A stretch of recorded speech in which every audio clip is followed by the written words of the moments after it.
Konnichiwa, pasakay pala kami ng tren papunta ng mall malapit sa amin. Isasama ko kayo na mag-window shopping, charis.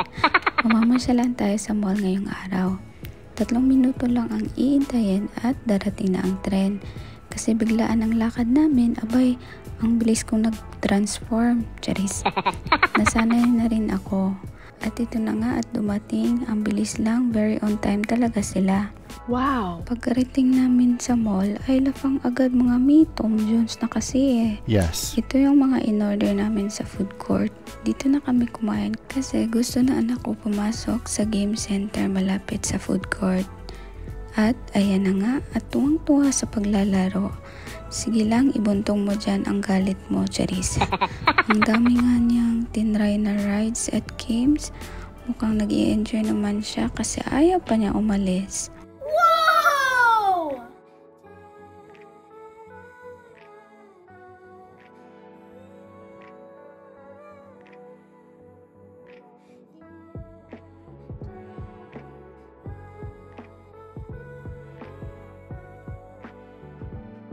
Siyempre, naglaro na rin ako. Nakita ko kasi itong mga favorite characters niya. At lucky, nakakuha naman ako kahit di naman rin ako magaling sa laro.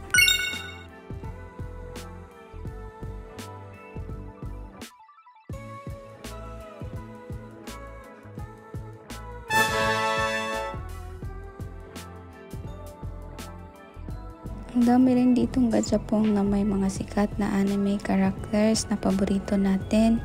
Pag dito kayo talaga pumunta, ay nako mga ante, maubos yung coins nyo. Oh my God! At bago pa mangyari yon ay umalis na kami at pumunta na rin kami sa H&M. Mamimili ako ng damit ng anak ko.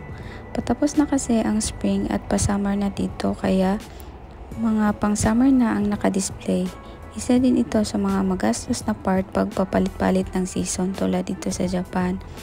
Mahilig talaga sa purple kaya tinry na rin itong cute na shades. Woo! Pagkatapos kong bayaran ang pinamili ko ay pumunta naman kami sa Uniqlo. Meron na nito sa Pilipinas. Yung alam ko sa Muhua kasi nakabili ako dati doon. Yes. Nagsukat-sukat lang ako at tinitingnan ko sa salamin. Ito namang anak ko ay naasar ako.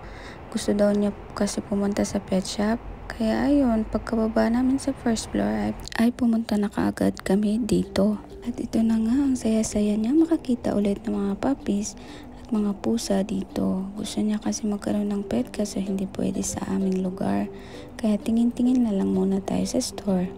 Dami ding ibang pet animals dito. Sabi niya sobrang cute daw at pabalik-balik sa pagtingin. Pero yung price medyo hindi cute po.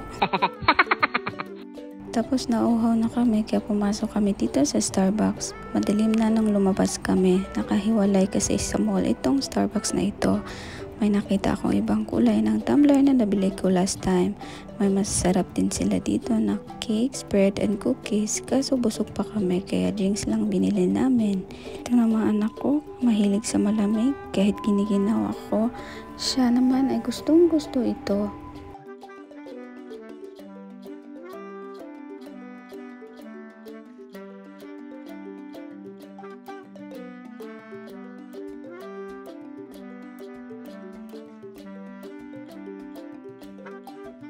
Buti umabot kami sa pagsakay ng tren. At siya, hanggang dito na lang muna ang vlog namin. Salamat sa panonood. Mata ne!